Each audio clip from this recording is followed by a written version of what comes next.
Bonjour Monsieur le Rabbin, comment allez-vous ce matin? Bonjour, cher Wilfried, bonjour tout le monde. Eh bien, grâce à Dieu, nous avons fini le deuil de Neuf Av et on pense déjà à la nouvelle année, 5781, mais entre-temps, on va s'arrêter dans cette station qui s'appelle Toubé Av. Oui, effectivement. Alors la dernière fois, quand vous étiez intervenu pour la vidéo du 9 av, vous nous aviez parlé justement de cette date particulière qui vous est chère a priori. Euh, Très. donc tout Béaf, ça correspond chez nous au 15 du mois en fait, hein, le 15 du mois d'Av dans le calendrier hébraïque. Alors moi, j'ai fait quelques petites recherches pour vous poser des questions que j'espère pertinentes. Apparemment, c'est quand même le jour le plus mystérieux, en tout cas du calendrier, puisque le Shulchan Arour, le code de la loi juive, n'indique aucune observance particulière ou coutume liée à cette date-là. Et moi, les seules informations que j'ai trouvées, c'est en lien avec une fête amoureuse qui est à peu près l'équivalent du 14 février chez nous. C'est Mais Valentin. je crois ou j'ai cru comprendre qu'il y avait autre chose. Et ma question est de savoir, est-ce que vraiment il y a une origine religieuse à cette date particulière? Et j'ai même découvert en faisant mes recherches que on assimile, on fait un lien dans la religion, ou en tout cas chez les musulmans, à Yom Kippour. Est-ce que vous pouvez nous entretenir de ce point-là, Rav? Je prends le Talmud Ta'anit 30b, donc c'est la fin du traité Ta'anit. Et il nous dit, un rabbin qui s'appelle Rabbi Shimon, fils de Gamiel, nous dit qu'il n'y avait pas de meilleur jour, bon, Tovim, comme le 15 Av et jour de Kippour. C'est-à-dire que c'est l'équivalent de Yom Kippour. Alors, lui-même, il le dit. Je comprends que Yom Kippour, c'est une journée extraordinaire. C'est le jour du pardon. Mais 15 Av, d'où on l'a sorti? D'où on... Qu'est-ce qui s'est passé? Et donc, il y a plusieurs raisons. Donc, le Talmud lui-même donne des raisons. Il y en a 6. Et donc, première chose, c'est quand, à la sortie d'Égypte, les tribus étaient en quelque sorte, comme aux États-Unis, c'est des États. Une tribu, c'était un État. Donc, un ne rentrait pas dans l'autre. Chacun se mariait avec sa tribu. Mais un 15 Av, après la sortie d'Égypte, on a compris qu'il fallait enlever cette différence, cette frontière, et que les tribus, Ruben se pouvaient se marier avec les filles de Shimon, les garçons de Shimon avec Lévi, et tout de suite. Ça, c'est la première. Il y avait dans le chapitre 19 de Juge, la concubine dans la colline, c'était à la suite d'un viol collectif d'une femme qui a eu le malheur avec son mari de rester dans la tribu de Benjamin. La tribu de Benjamin, c'est le Far West de l'époque. Il tirait plus vite que le rompe. Et donc, personne n'osait euh, s'aventurer avec eux. Ils faisaient ce qu'ils voulaient. Il n'y avait pas de loi. Et donc, à la suite de ça, le mari de cette femme, il a découpé sa femme en 12 parce qu'elle était morte. Il a envoyé un bout à chaque tribu. Il dit voilà ce que vous avez fait. Et le texte nous dit qu'il y a eu, je pense que la première fois dans l'histoire, qu'il y a eu une armée inter-tribu. 400 000 personnes. Les chefs des 11 tribus ont donné un ultimatum à Binyamin, soit vous nous donnez, vous nous remettez les violeurs, on les juge, soit on fait la guerre. Binyamin n'avait peur de personne. Le premier jour, à mon avis, il y avait 100 000 morts. Au deuxième ou troisième jour, on est arrivé à gagner la guerre contre Binyamin et un anathème a été fait contre Benjamin, ils ne pouvaient pas se marier avec les autres tribus. Et donc, petit à petit, la famille de Benjamin, la tribu de Benjamin, se réduisait jusqu'au 15 Av. On a permis à la tribu de Benjamin de se remarier avec les autres tribus. C'est ainsi qu'on a sauvé donc de l'extermination la tribu de Binyamin. Troisième raison, c'est 40 ans après la sortie d'Égypte, un 15 Av, ils ont compris que la mort qui devait frapper toutes les personnes qui ont connu la sortie d'Égypte à la suite donc des explorateurs, ils ont compris que Dieu leur a pardonné, et à 15 Av, ils sont rentrés en terre promise. A bien appris, quand il y a eu la scission, le schisme entre les tribus de Juda et les tribus d'Israël, bien après, il y a Josué, le fils de Héla, il a enlevé, vous vous rappelez, Berlin, quand on a enlevé la frontière entre l'Est et l'Ouest, bien avant ça, il y avait eu la même chose. Yarovam ben Nevat, après la mort de Salomon, avait interdit aux Juifs d'aller pèleriner à Jérusalem. Et il a créé un substitut de temple dans les tribus du Nord. Il leur avait intéressé, celui qui se faisait attraper en voulant partir vers le temple, il était mis à mort. Bien après, donc, Yoshua ben Héla, roi, il a enlevé donc ces interdits-là. Tout le monde allait pèleriner à Jérusalem. Et puis, 70 ans après la destruction du deuxième temple, il y avait la forteresse de Béthar qui est tombée entre les mains des Romains, enfin, 70 ans après. Et Adrien, l'empereur Adrien, pour les punir, il a dit que tous les morts de Béthar ne devaient pas être enterrés. Et vous savez bien que l'enterrement chez les Juifs est très, très important. Pendant des années, il a laissé les corps de ces morts-là par terre. Interdiction de les enterrer jusqu'à ce qu'il est mort. Je crois un autre, celui qui est venu après Adrien, leur a permis de les enterrer. Et c'était un 15 Av. Et les sages de Yavne ont dit, ils ont fait une bracha, bénédiction dans les actions de grâce après le repas Birkat Amazon, à Tov et à Métis, comme si c'était pour quelque chose de merveilleux. On a ajouté une bracha supplémentaire dans Birkat Amazon, les actions de grâce après le repas. Voilà un petit peu les 6 choses extraordinaires à l'encontre, le 9 Av, c'était des catastrophes, le 15 Av, c'était que des bonnes choses. Il y en a encore 2, 3 choses. Si vous les voulez, je vous les donne. Bien évidemment, je vous écoute, je suis tout oui, je suis absorbé par Alors, vos descriptions que je découvre. merci beaucoup. Alors, il y a quelque chose qui, en fin de compte, pour nos lecteurs, nos auditeurs, ils vont pas comprendre. C'est à partir de 15 Av, les nuits sont plus longues que les jours. Et alors, vous allez dire, et alors? Mais vous ne le direz pas. À l'époque du temple, on coupait du bois pour toute l'année jusqu'au 15 Av. Il y avait quelque chose d'extraordinaire que dit Talmud. Jusqu'au 15 Av, le soleil brille très fort. Et des vermines ne pouvaient pas pénétrer le bois.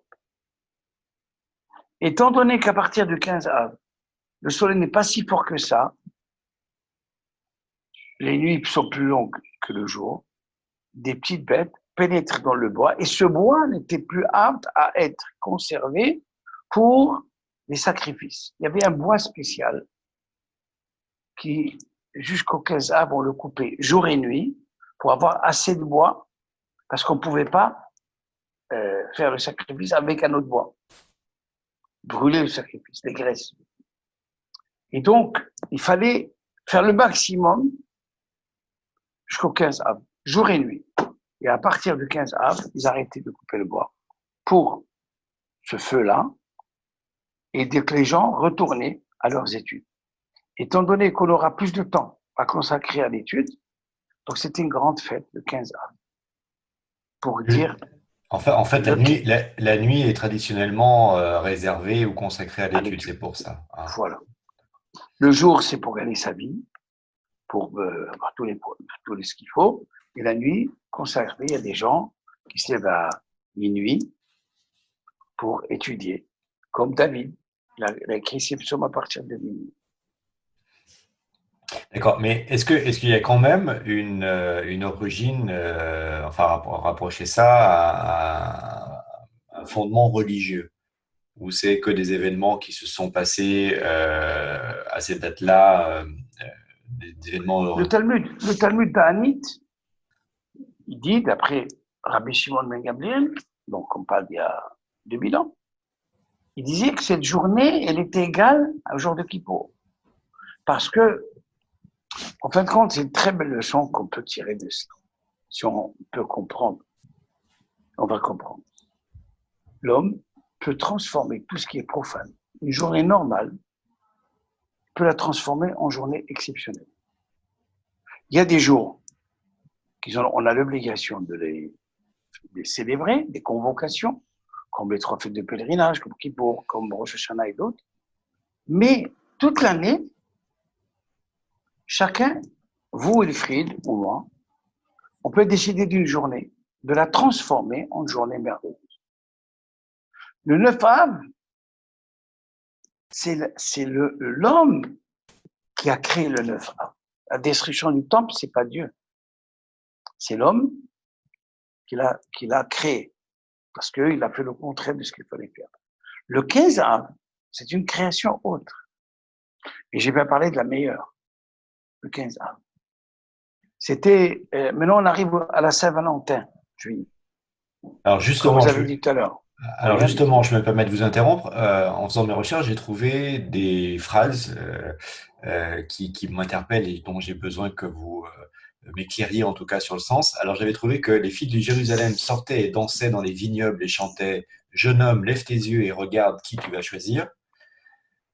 Tous ceux qui n'avaient pas de femme s'y rendaient pour donc trouver une fiancée. Et fait pour moi intéressant, les fiancés étaient répartis en 3 catégories de filles. J'ai Ouais. enfin trouvé aussi un argumentaire qu'on qualifie de féminin dans le Talmud et qui dit: Jeune homme, sois vigilant dans ton choix, ne te focalise pas sur la beauté mais sur la famille. Mensongère est la grâce vaine et la beauté, seule la femme craignant Dieu est à louer. Proverbe de Salomon, chapitre 31. S'il vous plaît, Rav, expliquez-moi.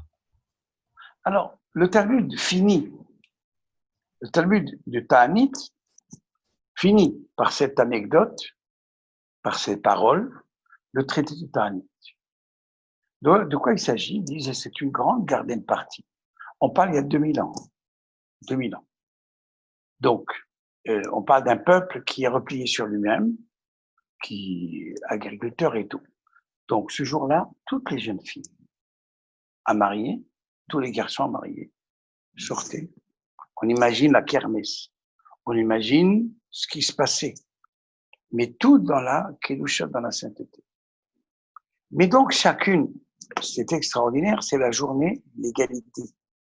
La princesse donnait sa robe à la fille du grand prêtre. La fille du grand prêtre donnait à la fille du prêtre. La fille du prêtre, au lévite et tout ça, elle lui disait, tiens, toutes étaient habillées en blanc. La même robe, la même couture, la même. Il n'y avait pas d'étiquette derrière, il n'y avait pas de slogan, il n'y a rien. Et chacune, elle disait à l'autre, tiens, je te donne ma robe, essaye ta chance. Essaye. Je serai contente que si tu arrives. Et chacune avait le droit d'un slogan. Il n'y avait pas de priorité, chacune. Les belles disaient, ne regarde pas que l'extérieur. Il y a aussi l'intérieur, il est très beau. Les midotes, les qualités. Celles qui n'ont pas eu la chance d'avoir une très belle, une beauté, c'est ce que vous avez dit, disaient, ne regarde pas que l'extérieur. Regarde la famille. Regarde, ne tombe pas sur le charme de l'extérieur parce que peut-être il n'y a rien. Elle cite des exemples. Et donc, celle qui n'était pas très, très, très, très belle, elle continue et disait, toi qui me regardes, tu peux me faire de moi une belle. Juste, il faut investir. Il faut que tu mettes de l'or, il faut m'habiller comme il faut, et je serai aussi belle que les autres. Alors, ce qui est extraordinaire, c'est que, comme ce sourire que vous avez sur les lèvres, une frime, c'est cette journée que tout le monde est égal. Tout le monde. Tout le monde. Il n'y a pas de différence. Chacun avait le droit à sa chance. Yom, cette journée-là, tout est permis. Il n'y a pas quelqu'un qui n'a pas sa place. Il n'y a pas. C'est pas parce que il est beau, il n'est pas beau. Tout le monde a ça. Voilà donc quelque chose qui est extraordinaire. Bien sûr, aujourd'hui, en Israël, où c'est devenu la journée de l'amour, mais la journée de l'amour, c'est toute l'année. Malheureuse la femme, elle a besoin de cette journée, une journée par an, comme la Saint-Valentin pour aller à Venise ou ailleurs. Non, c'est toute l'année ça. Aimer sa femme, aimer son mari, c'est toute l'année. Mais par contre, ce jour-là, c'est les célibataires pouvaient espérer que le destin va changer. C'est ça l'idée de Rabban Shimon ben Gamliel qui disait. Alors j'avais trouvé aussi pour moi une notion très intéressante que je retrouve mon texte. Oui, dans le rapprochement de Yom Kippour en fait et de 15 Av, donc c'était propice au mariage des jeunes gens, comme vous venez d'expliquer, mais c'est aussi 2 jours qui sont des dates de fiançailles et de mariage de Dieu et d'Israël. Parce que Yom Kippour, les jours où les dates de la loi furent données à Moïse, c'est l'alliance du Sinaï, le jour où Israël s'est fiancé à Dieu, et le 15 Av, le jour qui représente la renaissance, après donc, comme vous avez expliqué, la descente du 9 Av, et ça célèbre l'unité, l'ultime, consommation du mariage, avec même la rédemption finale du Mashiach, mais ça c'est encore une autre dimension. Donc ça veut dire que quelque part le 15 Av, c'est vraiment un hymne à l'amour, et pour l'individu, et pour la nation, et peut-être plus encore. L'amour désintéressé, Ahavat Chinam, l'amour gratuit. L'amour, il existe toute l'année. Un homme, quand il voit une femme, il tourne autour d'elle. Pourquoi faire? Regardez un petit peu ce que les maximes de nos planètes disent. Amnon et Tamar. Les enfants, ils étaient 2 frères, demi-sœurs, les enfants de David. Amnon voulait violer sa demi-sœur. Il a été tué par Absalom, qui était le frère de Tamar. On imagine le drame qu'a vécu David pendant ce temps-là. Pour dire, avant que Absalom fasse tout ce qu'il fallait pas faire contre son père, eh ben, ça s'appelle l'amour intéressé. L'amour que nous avons un vis-à-vis de l'autre, la plupart des fois, c'est parce qu'il est intéressé. Donc ce jour-là, Dieu et Israël, c'est un amour désintéressé. Comme la joie de l'intérieur, c'est l'amour désintéressé. J'aime quelqu'un, pas parce que j'attends quelque chose de lui, non, parce que je dois partager l'amitié. Et c'est ça qu'il veut dire par là. Bien sûr que Dieu, qu'est-ce qu'il attend d'Israël? Qu'est-ce qu'il a besoin d'Israël? Il peut avoir des centaines de peuples d'Israël, pas un. Mais il a un amour désintéressé. Le peuple, il l'a pris et chaque fois il lui dit, je te changerai pas. Alors qu'il le peut, il a les moyens. Donc la même chose, terrestre, de manière terrestre, malheureusement, il n'y a pas d'amour désintéressé.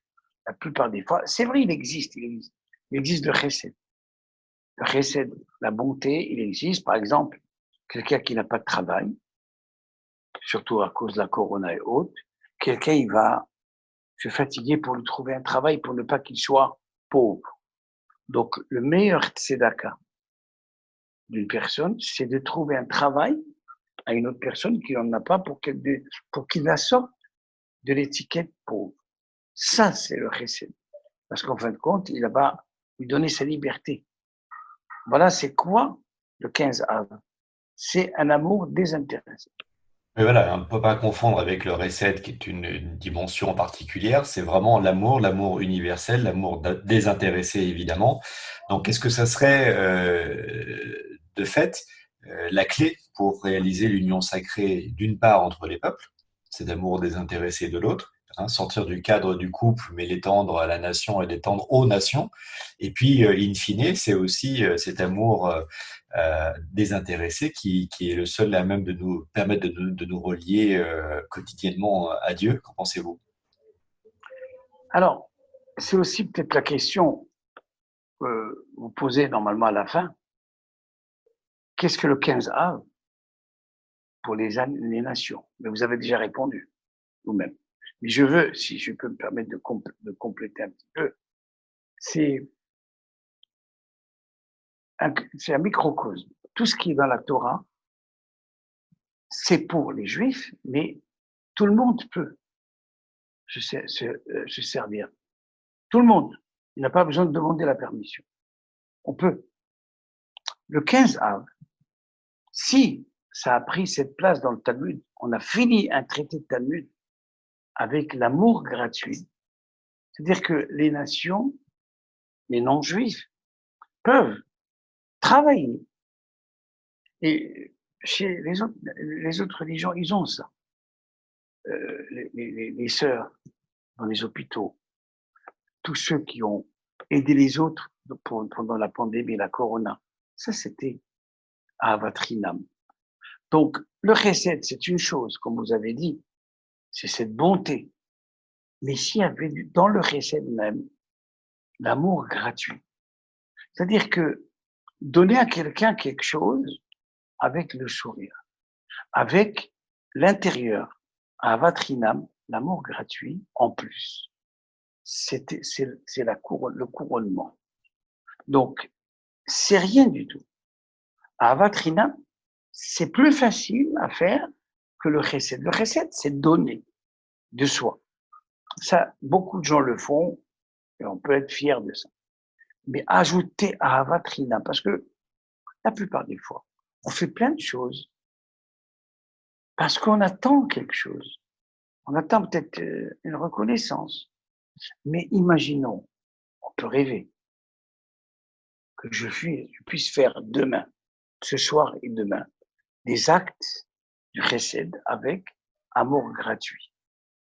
C'est l'extraordinaire que l'homme humain peut arriver.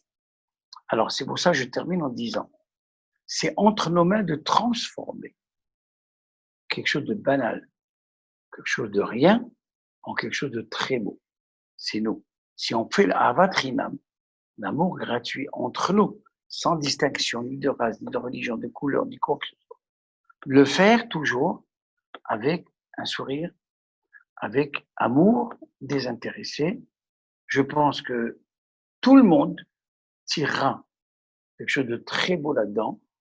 Il y a beaucoup de travail à faire, mais nous sommes dans le chemin.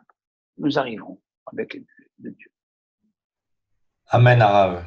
Merci beaucoup pour ces commentaires encore éclairés et toutes ces réflexions qui vont nous permettre d'évoluer, de travailler, de réfléchir à notre avenir, un avenir meilleur. Je me permets de vous saluer. Je vous dis à une prochaine fois. Au revoir. Une prochaine fois, bonnes vacances. Et juste un mot, vous ne m'entendez pas, c'est pas grave. C'est-à-dire que s'il n'y avait pas des gens comme vous, eh ben, il n'y aurait pas eu l'amour gratuit. Alors, prions que l'humanité vous ressemble un petit peu pour cet amour gratuit. Voilà quelqu'un qui n'est pas juif, qui est marié avec une femme pas juive, qui aime le judaïsme et qui le diffuse. Ça s'appelle Avatrinam. Merci Wilfried. Et merci beaucoup, monsieur le rabbin, pour ces commentaires qui font plaisir, qui touchent. Et je vais essayer d'être encore plus performant et grâce à votre contact et à vos enseignements, pardon, ça me permet aussi d'évoluer et de proposer quelque chose d'encore meilleur à chaque fois. À bientôt, au revoir.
Sale